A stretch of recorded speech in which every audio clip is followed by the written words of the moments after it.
Hi, everyone. This is Dr. Nigel Brayer for another Roots and Revelations and Chronic Disease Conversations. Hey, I wanted to talk to you today about what's called nocturnal enuresis. Now, what the heck is that? Well, that's a $50 term for nighttime bedwetting. Now, I've been seeing lots of children the last many years with bedwetting issues. The latest, I met a young boy, he's 14 years old. He has not had a dry night in the matter of, gosh, I don't think he's ever had a dry night. Now, when I talked to his mom on our first consultation, she said he was doing fine up until he was 4 years old. So, what happened with this young fella? He was progressing well. He had some dry nights in his earlier years during the nighttime training, but he was traumatized. His dad and him were doing something when he was really young, and I think it was with fireworks or something, and it exploded, and his dad got really, really hurt, and he became extremely traumatized, kind of a post traumatic stress disorder issue.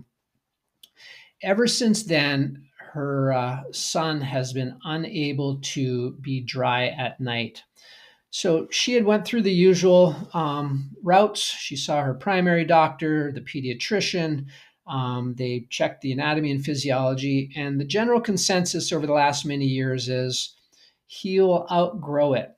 Now, when I met the mom, she was getting frustrated because her child was unable or unwilling to do sleepovers with friends. He's getting to the age where obviously that might happen, but his concern was is he can't really wear pull-ups, or he doesn't want to because it's just too embarrassing. And it created a lot of fear. So as I discussed further with the mother of our patient, she said, I think it has something to do with the trauma that she had or that he had experienced when he was 4 years old.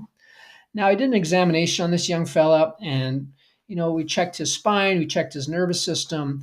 He had what's called a idiopathic scoliosis.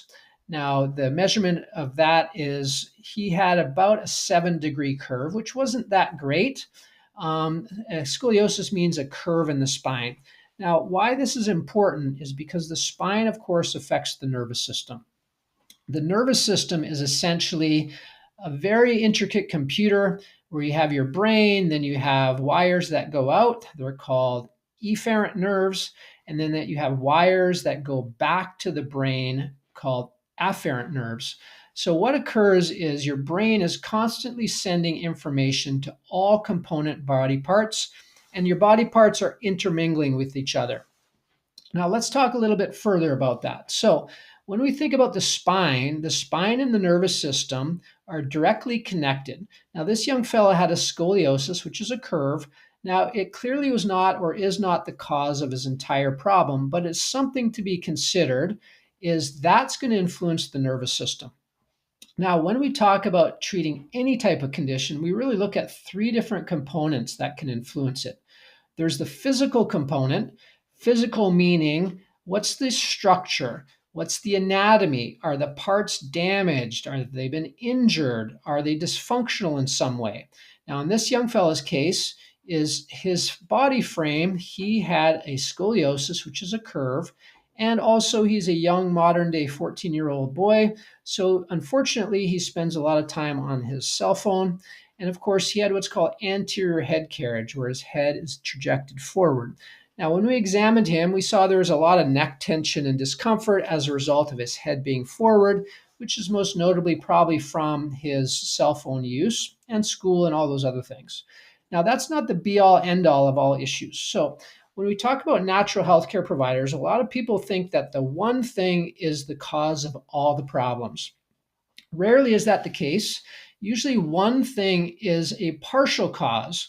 So when it comes to the structure of the spine and the nervous system, that is definitely an influencing factor when it comes to this young man's problem of bedwetting at night. Now, there's other factors too. There's nutritional, chemical, and hormonal. So as I got to know this young fella further, we realized that he was drinking 4 to 5 Gatorades a day and then 1 to 2 sodas a day. Now, we didn't even look into other components of his diet right away, but upon learning how much Gatorade he consumes and how much soda he consumes, we know that the chemical influence on his body just from those two things alone are extremely great. So what I had him do immediately was I had him stop drinking Gatorade and soda. Now, obviously, he was not all that keen to do this. However, we talked to him about how it influences the bladder, how it's a bladder irritant, how the sugar and the insulin effect can cause irritation to the nerves and how they work. So, after a little discussion, he was encouraged to give it a try. So, we gave him a couple weeks to work on reducing his, I'll call it chemical exposure from high fructose corn syrup and other things that are found in those drinks. Okay. Now, we didn't even get to his solid food diet right off the bat, which we can talk about later. But we started just with the beverages. And over a 2 week period of time, he started to drink water. Now, the next thing, if we talk about chronic issues of any sort, we talked about the physical, we talked about the nutritional, chemical, hormonal as it related to his beverages. We also now had to talk about the mental and emotional. So it was clear that he had a mental trauma at a very young age. Apparently, an explosion of some sort happened. His dad was there, he was nearby. His dad was severely injured at a very young age. There's clearly a mental and emotional component that's affecting what's called your sympathetic nervous system. Now, what is your sympathetic nervous system? That's the fight flight component. Now, most of us first world inhabitants, United States, Canada, Europe, UK, etc., is we're in this constant what I call fight or flight mode. We're always striving, pushing, going, and giving. And so what that does is that puts our body in a heightened state of reaction. Well, this young fella was in an extremely heightened state of reaction. So what we did for that is we started to acknowledge that we needed to reset the sympathetic nervous system. Now, somebody who's 14 is generally fairly compliant, so we gave him some at-home acupuncture techniques to help balance out the sympathetic nervous system, and I also gave him some biofeedback techniques to help balance that also. So a three-prong approach as it related to this chronic bedwetting is we had to address his dietary irritants. We had to begin correction of his scoliotic curve. Now, correction didn't necessarily mean we've made it perfectly straight because that wasn't quite possible, but we began to improve its function to reduce nerve irritation. And then third and finally, we had to start reprogramming his sympathetic and parasympathetic nervous system using some very, very important at-home and in-office acupuncture stimulation techniques. So why I share this today is I want people to know is bedwetting is not a normal part of aging. And the typical standard of care after a while, once you've ruled out any actual disease process, is to say that child is going to outgrow it. Now, they don't necessarily outgrow it. They might be able to improve it, but then it morphs into something else.